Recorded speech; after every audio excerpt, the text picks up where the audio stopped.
Hey, bonjour! Alors, dans ce cadre pas tout à fait habituel, mais voici avec un lancement de début de vlog en mode bro dans le toupette. Écoutez, ce matin, c'était un début de journée un peu particulier. Ce qui fait que j'ai un petit peu couru et j'ai même pas eu le temps d'ouvrir mon calendrier du jour. Mais bon, là, ceux qui me suivent, vous savez que de toute façon, je suis comme vraiment en retard sur les calendriers du jour.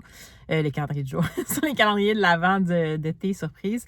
Puis j'ai déjà 3 thés encore qu'il faut que je boive. Donc, écoutez, je vous annonce qu'on va bousculer la routine aujourd'hui et qu'on va ouvrir ça ensemble quand je vais être revenue du boulot. On va prendre le temps de faire les choses comme il faut. Mais je vais quand même prendre le temps de lancer ce vlog-ci et vous dire un peu qu'est-ce qui est potentiellement au menu de la journée à part le travail. Je dirais potentiellement, je crois, commencer la lecture audio de mon tome 3 de Eva Björg et Guise de Tir, Les garçons qui brûlent, je crois. Et puis, je vous en dirai des nouvelles. Puis sinon, j'ai toujours mon fameux chapitre de la romance de l'Avent de Sophie Germain. Puis je ne sais pas si je vais avoir beaucoup le temps de lire aujourd'hui. Donc, comme je vais vous retrouver plus en soirée, est-ce que je vais lire un livre pour pouvoir vous en parler ou plutôt vous tenir au courant des lectures du jour?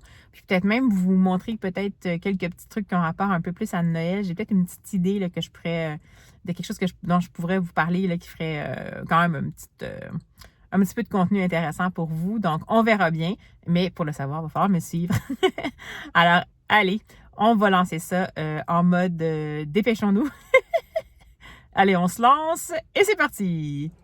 Et bonsoir. Alors, allez, on reprend la journée avec un drôle de rythme, c'est-à-dire que je viens de revenir du boulot. Je vous reprends un peu sur le fly pendant que mon repas chauffe, d'où la luminosité un peu douteuse.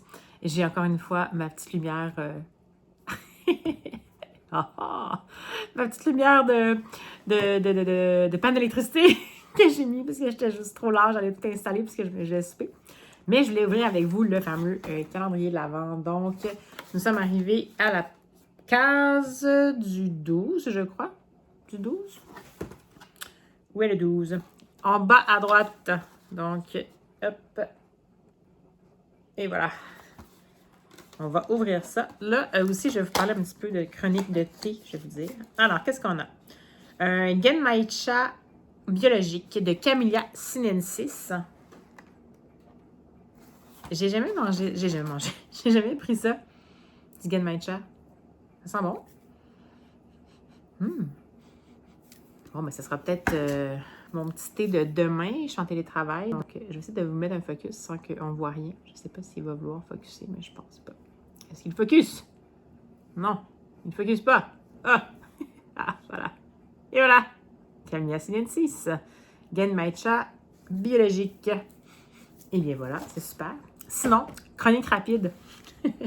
Chronique rapide de thé aujourd'hui. Je décide de me lancer. Je me suis dit, c'est bon, je vais essayer le thé noir espresso chocolaté. Et je peux vous confirmer qu'en effet, j'avais pris hier le thé noir cacao épicé en pensant que c'était le espresso chocolaté. Parce qu'aujourd'hui, j'ai pris le thé noir espresso chocolaté et c'était pas tout à fait... C'est sans doute un goût auquel on peut s'habituer à la longue, mais dans mon cas, ça le faisait pas vraiment. C'est-à-dire que j'ai commencé, j'ai bu quelques gorgées, mais j'ai dû mettre fin à mon expérience parce que je trouvais que ça goûtait quand même beaucoup comme le fond de grains de café, mais c'est peut-être ça habituellement. Je ne suis pas habituée à ce genre de thé-là. Donc, écoutez, j'ai essayé, ça ne me faisait pas trop. Donc, j'ai décidé de poursuivre l'aventure et d'aller avec le fameux thé vert à la cannelle de City. Et c'était correct. C'était pas ma meilleure journée pour les infusions aujourd'hui.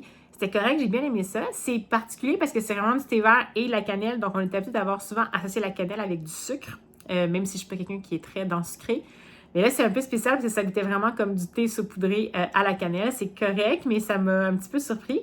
Mais finalement, je me rends compte que à la longue, c'est peut-être un acquired taste. Donc, je pense quand même que ça m'a plu. Mais je ne sais pas si je recommencerai nécessairement l'expérience. Donc, on va voir ce que ça fait. Donc, voilà, c'était pour ma petite chronique théinée de la journée. Sinon, j'ai pas eu le temps encore de lire le chapitre de la journée de Sophie Germain. C'est ce que je pensais faire après le souper ou pendant le souper. pour pouvoir vous en reparler. Et j'ai commencé ma lecture, en effet, des garçons qui brûlent, mais je vais vous en reparler un petit peu plus tantôt, juste au cas où j'arrive à peut-être soit lire un autre petit truc peut-être ou vous préparer des choses que je voulais vous montrer comme j'avais un petit peu teasé ce matin. Donc, je vais regarder ça puis je vous reviens. Allez, à tout de suite!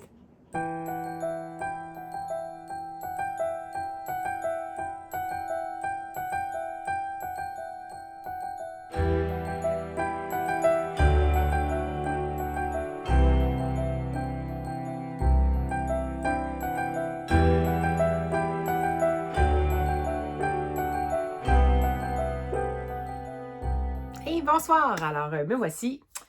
Maintenant que j'ai soupé, je suis prête à affronter la suite. Tout d'abord, j'ai eu le temps de terminer. Merci, Steph de Pikiti!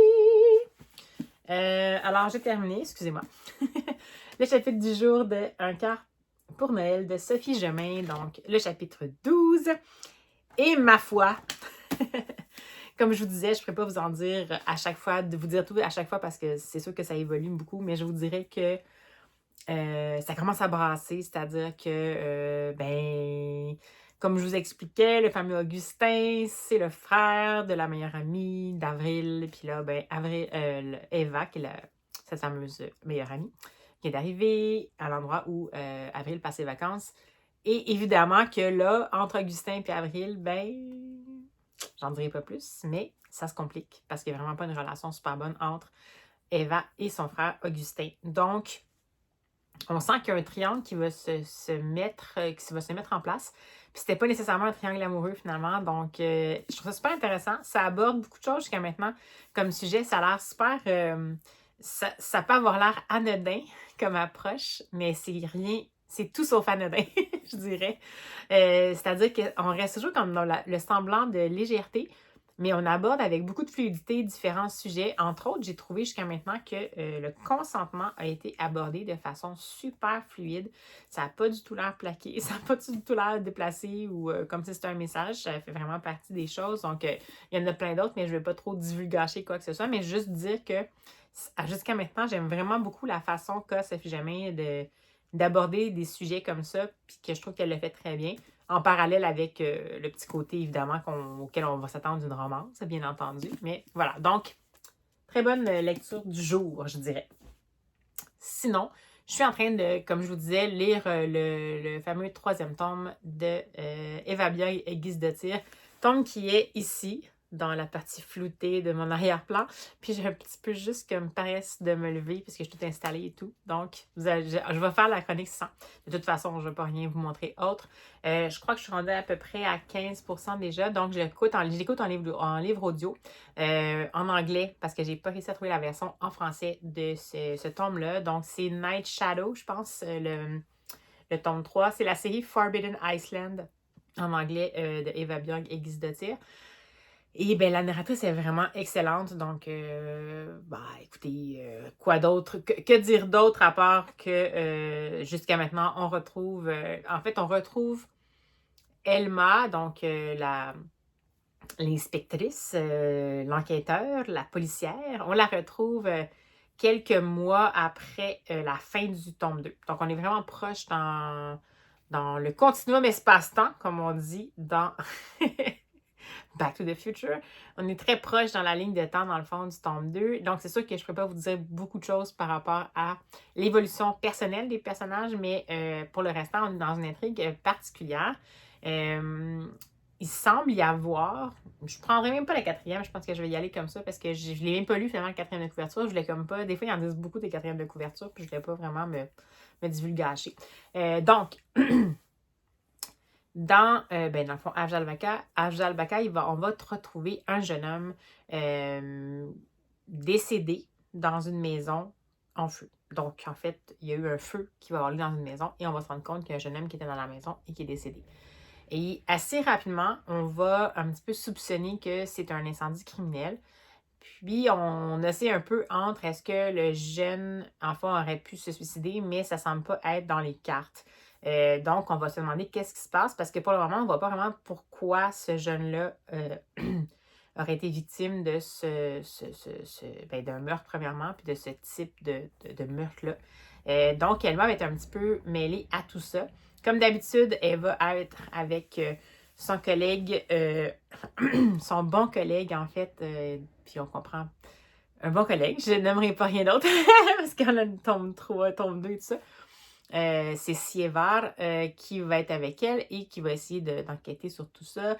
Le chef de la police de Acrones, c'est Urdur, je pense, il me semble que c'est ça, va être de retour dans le poste de police après un événement personnel qui a teinté une partie du tome 2. Et dans le fond, on va les voir enquêter sur cette situation-là. Bien sûr, je ne suis pas très loin dans l'histoire, donc pour le moment, on parle de un garçon qui brûle. Comme en français, ça s'appelle Les garçons qui brûlent. J'imagine que c'est un titre divulgateur. J'imagine qu'on va peut-être s'attendre à avoir une série, malheureusement, de garçons qui brûlent. Donc, écoutez, je vous tiendrai au courant pour le moment. Je retrouve les personnages avec plaisir. Je trouve le ton, l'espèce d'ambiance, tout ça aussi, l'habileté dans le fond de la plume d'Eva Bier à guise de tir, en ce qui me concerne, qui se déploie de mieux en mieux. Donc, au départ, le premier tome, j'avais trouvé ça bien, mais je n'avais pas nécessairement été particulièrement touchée par sa plume. Là, je pense que plus ça va, puis plus on dirait que, je ne sais pas si c'est juste moi qui m'habitue, mais je trouve ça vraiment excellent. Donc, voilà, jusqu'à maintenant, ça me va, mais je suis pas très loin dans le livre quand même. Je n'ai même pas encore le quart de fait. Mais ça avance également en lecture en cours. Donc, ça va être une lecture que je vais avoir au long de la semaine. Donc, je vais sans doute redire ce nom-là pendant une couple de vlogs encore. Et sinon, ce que je vous propose ce soir, parce que j'ai pas vraiment eu le temps de lire autre chose, puis là, je me suis dit, je vais pas lire pour lire. Mais ce que je vous propose, c'est qu'on approche quand même de Noël. Et je vous propose de faire le tour de trois albums classiques de Noël que j'ai encore en main, que j'aimais vraiment beaucoup lire quand j'étais plus jeune avec ma mère ou seule, et de 3 nouveaux albums de Noël que j'aime beaucoup, de mon grand cœur de petite fille dans un corps de grande personne, que j'ai intercepté au bas dans les dernières années, puis qui me plaisent beaucoup, puis qui me mettent toujours dans l'ambiance des fêtes. Donc, je vais vous les présenter rapidement. Si jamais ça peut vous donner des idées, moi, je trouve que c'est intéressant. Cette année, je ne sais pas vous, moi, cette année, j'ai de la misère à me mettre un peu dans l'ambiance des fêtes.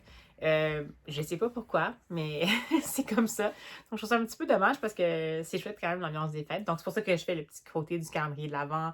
Je fais le calendrier de l'Avent littéraire aussi, mais là, je suis un petit peu de retard aujourd'hui puisque je ne fais pas tout faire en même temps. C'était une journée en retard. Mais c'est pour ça aussi que je fais le calendrier d'été, qu'on essaie de se faire un petit rituel avec ma maman. Mais on dirait que cette année, je ne sais pas pourquoi j'embarque comme un peu moins dans l'esprit des fêtes. Donc, on va y remédier. Alors, tout d'abord, 3 livres qui, vous allez voir, ce sont des éditions de l'époque. Donc, vraiment comme ça. Donc, on voit vraiment ici que ce sont des vieilles éditions. Et on va commencer par le premier que je vous montre, qui fait partie de la série que j'adore, des Turlutins. Je pense qu'il n'y en a plus vraiment maintenant. d'Anne-Marie Chaputon et Gerda Müller. Müller, je pense, parce que j'ai pas de très bon sur le U. Gerda Müller. Je vais l'avoir. Et c'est publié chez Nathan, mais dans les anciennes éditions. C'est les éditions, c'était les Fernand Nathan. Donc, ça, c'est la fameuse édition originale qui date de, je ne sais même pas si j'ai une date de publication. Je suis curieuse, mais bon, je vois aussi c'est imprimé en Espagne. 1983. Alors, voilà. Alors, écoutez, si vous ne connaissez pas les Turlutins, c'est un peuple de petits êtres. Je vais vous lire un peu ce que ça dit. Je ne vais pas vous lire nécessairement la 4e de celui-là, mais juste pour vous présenter un peu les Turlutins. Ça dit: au bord de la rivière du Petit Pile se trouve le village tranquille des tout petits Turlutins, très loin d'ici, dans un pays secret, caché, bien à l'abri des grands pieds qui pourraient tout écraser. Et là, ce que j'aime bien, puisque je peux regarder pendant des heures quand j'étais petite, je vais essayer de vous montrer page par page, parce qu'avec le mode que j'ai, ça va être plus difficile, c'est de regarder, ici on a la présentation des personnages. Donc, au départ, c'était ce que j'aimais regarder quand j'étais plus petite. Donc, je sais pas, je suis pas focusée, on voit ma face. Donc, c'est ça. Donc, les personnages. Et on va retrouver les illustrations super tendres de Gerda Müller. Et dans le fond, on va les voir s'organiser, préparer Noël et tout. Puis c'est vraiment un petit peuple particulier. Donc, je vais vous montrer un petit peu comme ça fonctionne bien. Comme vous pouvez voir, avec les oreilles qui dépassent, puis un petit nez rouge. Et puis ici, on voit qu'ils se préparent ici pour les chants des fêtes. Puis à chaque album, dans le fond, on va trouver une espèce de tradition, puis qui est un petit peu propre à leur peuple, puis il va toujours arriver quelque chose de particulier, une espèce d'événement, évidemment, un élément perturbateur. Puis dans ce cas-ci, je me demande, c'était quoi? Ça me rappelle tellement de souvenirs, là. J'adore ça. Qu'est-ce qui s'est passé? Ah oui, c'est ça.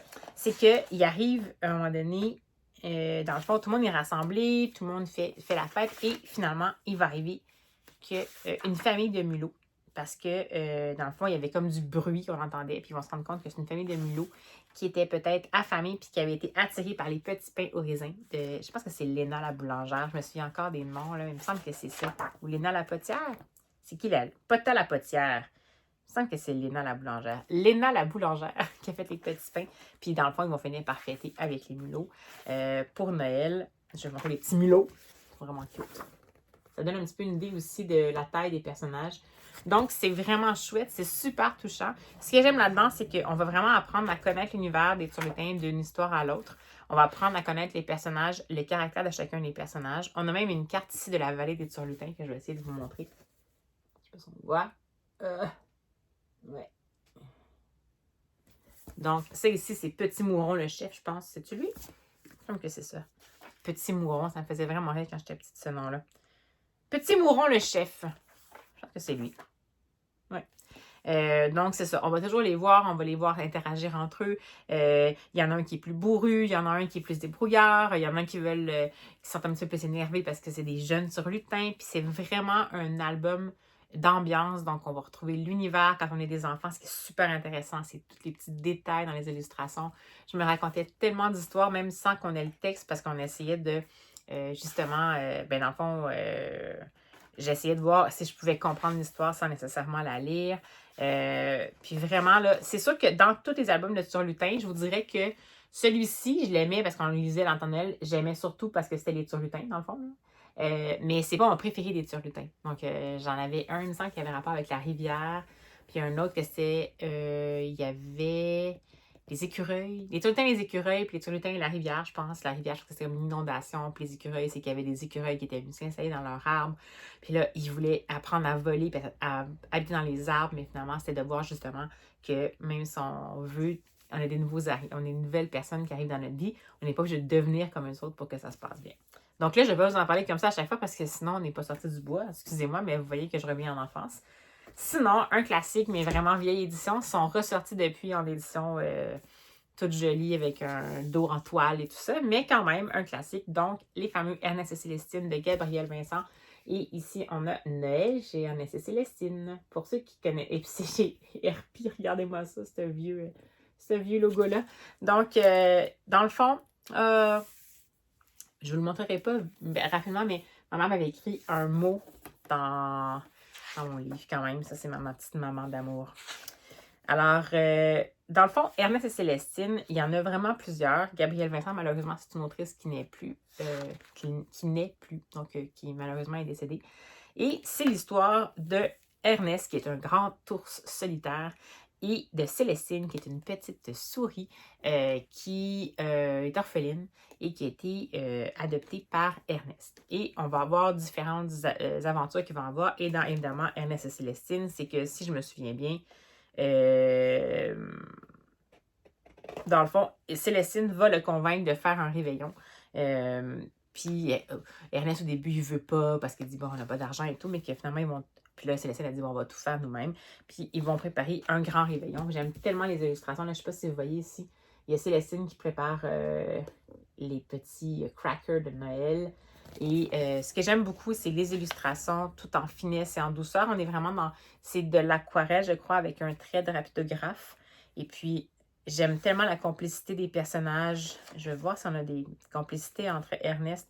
Bien, juste la complicité entre Ernest et Célestine. Je ne sais pas si on le voit ici comme il faut, mais là, il est en train de s'occuper de Célestine.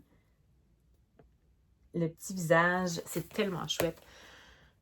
Donc, vraiment, c'est des albums qui mettent en lumière le lien d'attachement. Parce qu'évidemment, eux autres, c'est comme un duo un peu improbable. Là. Une souris et un ours qui vont ensemble, c'est peu probable. Évidemment, dans un monde où visiblement les adultes sont des ours et les enfants sont des souris. C'est un petit peu particulier, mais je viens de réaliser ça. Et, mais dans le fond, il y a juste comme des enfants et des adultes, tout simplement.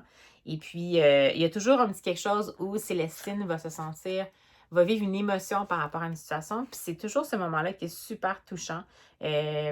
où est-ce que, dans le fond, Ernest va aller voir qu'est-ce qui se passe avec Célestine, va essayer de lui faire exprimer ses émotions, va essayer de l'écouter, puis de faire en sorte que ça se passe mieux, puis ça se termine toujours positivement. Donc, si je me souviens bien, c'est que je crois que le Père Noël était arrivé,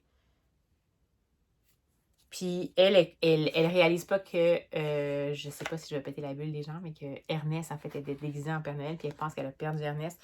Donc, on voit ici la petite souris Célestine qui est super triste parce qu'elle pense qu'elle a perdu son Ernest. Puis là, finalement, il va lui parler puis lui dire « Ben non, c'est moi! » Puis là, finalement, ils vont faire la fête et tout. Donc, moi, ce que j'aimais là-dedans, c'était vraiment tous les détails. Ça, c'est un bon exemple aussi. Voyez-vous, tous les détails qu'il y a, c'est-à-dire qu'on va voir ici les souris qui grignotent ici à la table, d'autres qui parlent ensemble et qui vont se déguiser, une souris qui regarde par la fenêtre, Ernest qui interagit avec les autres. Donc, comme je vous disais, c'est dans mes histoires vraiment que j'adore. J'en avais d'autres d'Anessa Célestine que j'aimais, mais celui-là, quand même, je le trouvais bien. Alors, celui-là. Et troisième, finalement, là, je ne vous montrerai pas tout, mais celui-là, c'était un documentaire, mais j'aimais vraiment ça. Puis c'est même, encore une fois, vintage. C'est les éditions, c'est le livre de Noël de Satomi Ishikawa. Je vais me cacher ma face. Aux éditions Gauthier-Languereau avec le vieux logo, encore une fois. Donc, dans celui-ci, c'était par Satomi Ishikawa. Puis ce que j'aimais, ça me fascinait tellement quand j'étais plus jeune, je ne sais pas pourquoi, mais c'était un documentaire sur qu'est-ce qu'on fait dans différents pays pour célébrer Noël ou l'équivalent de Noël. Donc, on passait de pays en pays. Puis c'était souvent comme une page, un pays, une page. Je pense comme par exemple, si en Grande-Bretagne et aux États-Unis, qu'est-ce qu'on faisait pour la Noël? Après ça, il y en avait un qui me fascinait. Il y avait aussi des petites instructions pour faire des décorations, comme ici, il nous montrait comment faire des paniers en forme de cœur à suspendre dans le sapin. Je ne sais pas si je vais y arriver. Voyez-vous? Oui. Puis il y en avait un qui me semble que c'était en Suède. Il y avait les piñatas, en Grèce, en Italie avec la Befana. J'essaie de voir s'il y en a. Il me semble que je l'ai retrouvé. Ça me fascinait tellement. C'est dans quel pays, ça? Ah ben, c'est en France. Bon. Mais c'était justement le côté que... Je pense que c'était Saint-Nicolas. Mais il y avait quand même le Père Noël. Mais en fait, c'est le côté où les enfants attendent, m'ont mis les souliers devant la cheminée. Puis ça, c'était le côté qu'ils attendent que le Père Noël arrive, mais ils se sont endormis sur le coin du feu. Mais regardez ça. Les petits enfants qui se sont endormis. Elle s'est endormie sur le chien. Les petites chaussures sur le coin du feu. J'aimais tellement ça quand j'étais plus jeune. C'était fou. Ça me fascinait. Je regardais tous les détails de toutes les illustrations pour essayer de comprendre. En Pologne et Tchécoslovaquie, ici, ils nous montraient, si je me souviens bien, qu'il y avait, eux autres, c'était se passait le 6 décembre, il y avait des tranches de pain qui s'appelaient Oplatek qui étaient comme offerts autour de la table. Fait que, donc, je ne vais pas tout vous montrer, mais c'était super intéressant. Comme quoi, quand on est des enfants, c'est pas nécessairement parce que c'est pas une histoire. Donc là, c'est pas un album, c'est pas de la fiction. C'est vraiment un documentaire. Mais ma mère et moi, on le regardait ensemble comme si c'était des histoires. J'aimais tellement ça. Je l'ai tellement lu. Il est rendu comme supervisé, mais comme... Ouais, il a comme vécu sa vie, là, il a vécu sa vie de livre. Donc, voilà. Alors, ça, ce sont les trois ici que j'avais. Ce sont mes trois issus de ma jeunesse, les classiques de Noël. Et sinon, entre-temps, j'ai découvert quand même des choses qui sont devenues un peu pour moi des incontournables. Donc, tout d'abord, si vous ne connaissez pas ça, puis ça, c'est pas nouveau, c'est les fameux Héloïse de Kay Thompson et Hilary Knight. Moi, j'ai regardé en version originale. Mais dans le fond, c'est Héloïse, qui est une petite fille qui habite dans quel hôtel, je me souviens jamais. Grande Plaza Hotel, il me semble que c'est ça. À l'hôtel Plaza à New York. Puis c'est des histoires qui se passent en noir et blanc. Ça se passe à une époque où les enfants pouvaient avoir nécessairement des gardiennes et tout. Puis on va suivre Héloïse, dont les parents voyagent tout le temps et qui, dans l'enfant, qui a une nanny puis qui s'occupe d'elle tout le temps. Et puis Héloïse, je vais vous la montrer si j'arrive à avoir une bonne petite illustration de sa part. Mais c'est une petite coquine qui n'est pas super tranquille puis qui veut souvent faire des mauvais coups et s'amuser, qui a l'air pas du tout malheureuse d'être juste avec sa nanny puis de ne pas avoir ses enfants. Mais ce que je trouvais cool, c'est que c'est toujours des aventures où elle va un petit peu foutre la chenoute. Mettre du sable dans l'engrenage, disons. Donc, j'essaie de voir, mais je pense que là, il y a juste la version la version un peu poupée d'Héloïse, mais... Donc, Héloïse, c'est elle. Et puis, ce que je trouve le fun là-dedans, c'est qu'on est dans une histoire rimée, qui se lit tout haut, qui se lit un peu comme... qui est faite pour être lue à voix haute. Mettons, par exemple, excusez mon accent, mais...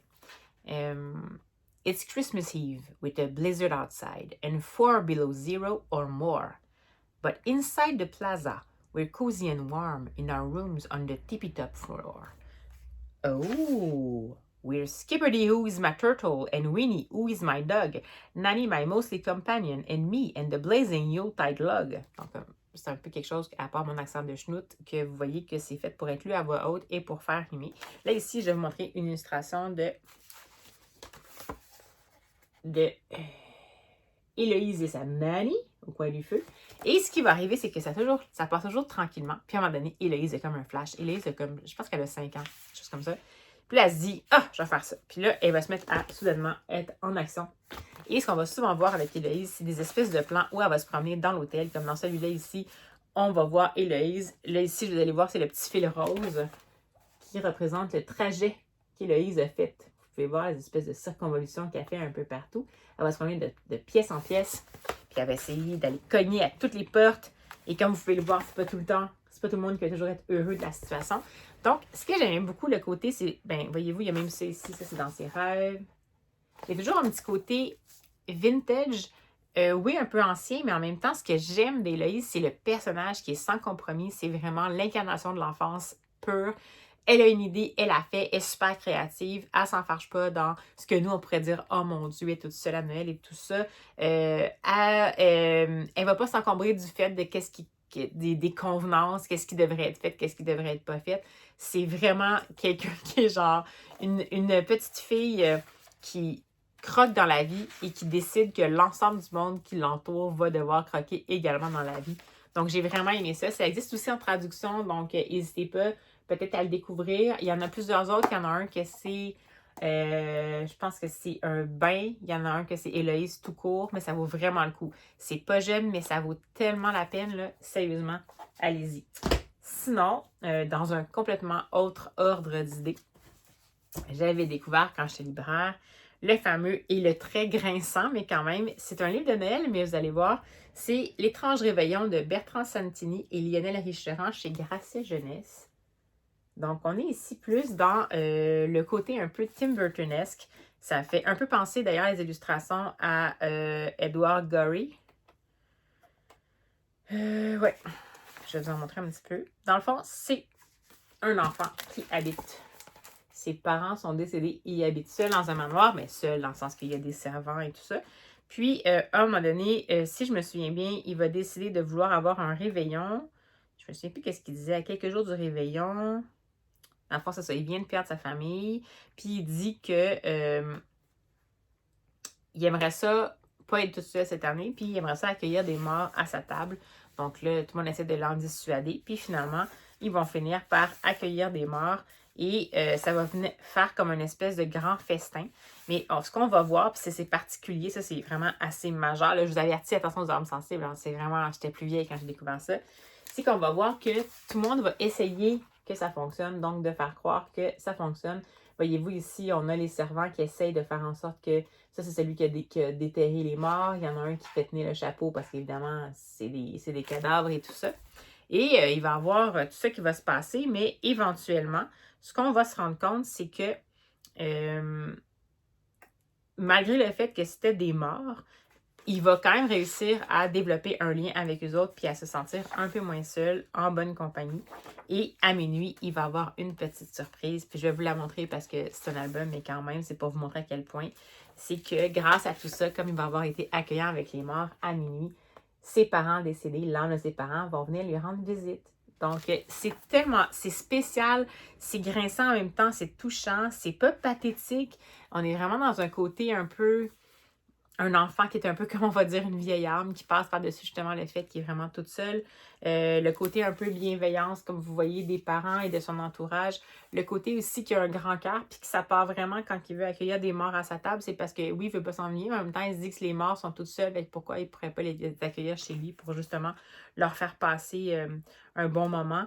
Donc, ça, c'est vraiment, c'est tellement intéressant. Donc, n'hésitez pas à le prendre, là, Bertrand Santini et Lionel Ramechamp. Richerand. Ça vaut la peine.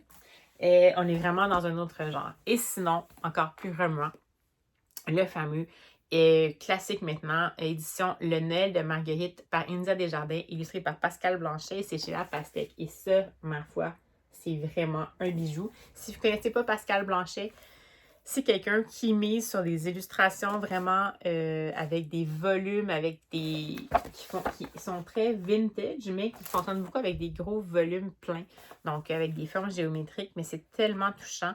On va rencontrer ici Marguerite qui habite seule dans sa maison et qui, ça fait longtemps que je ne l'ai pas lu d'ailleurs. Dans le fond, c'est que, c'est ça, elle veut...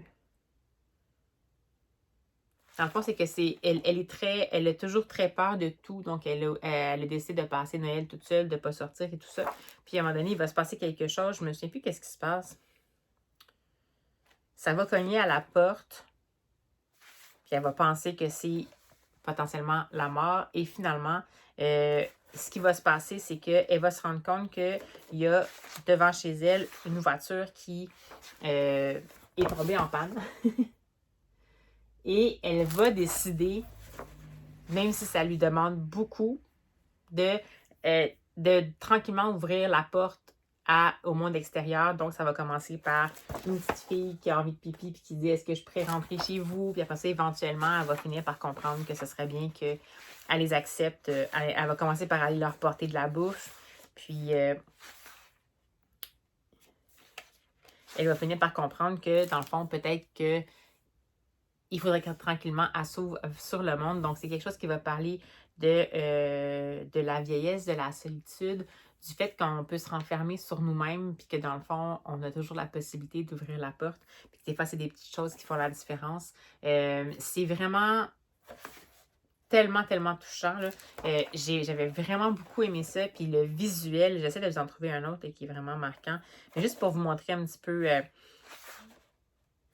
comme là, ici, c'est que son mari était décédé, puis elle avait commencé à avoir peur de mourir, puis d'être toute seule. Puis juste cette espèce d'évocation-là. C'est le temps qui passe. Donc, voyez-vous, ici, on a ça. Le fait que maintenant, elle va de plus en plus lentement. Donc, elle est plus capable d'aller très vite parce que l'âge l'a rattrapée. Puis finalement, elle va toujours faire en sorte que justement, elle va éviter les dangers, elle va se mettre en pantoufles, elle va toujours essayer de limiter les dangers et tout ça. Puis voyez-vous, moi, ce que j'avais gros aimé, c'était qu'à un moment donné, ça sonne. Justement, le moment où est-ce qu'il va y avoir l'accident, c'est qu'elle va entendre un gros bruit. Puis là, ça va sonner. Puis elle va vraiment se demander qu'est-ce qui se passe. Et tout de suite, son imaginaire va partir. Elle va avoir l'impression que c'est la mort qui vient la chercher. Regardez-moi ça. C'est incroyable quand même. Mais là, évidemment, elle va réaliser que en fait, c'est ce que je vous avais dit, c'était l'espèce d'accident qui s'est passé. Donc, j'en parle peut-être pas super bien, mais ça vaut vraiment la peine. C'est 3 choses très différentes. Donc, on est vraiment pour celui-ci, on est dans l'enfance pure. Donc, l'essentiel, le plaisir, les réjouissances. Ici, on est vraiment dans plus le côté remuant les liens familiaux par-delà la mort. Puis ici, on est vraiment sur la solitude de la fin de vie, mais en même temps, le fait qu'on peut toujours décider d'ouvrir sa porte, justement, aux autres, même si finalement, on est un petit peu plus isolé. Donc, écoutez, c'était un petit peu plus long que prévu, mais comme vous pouvez voir, c'était mon petit moment partage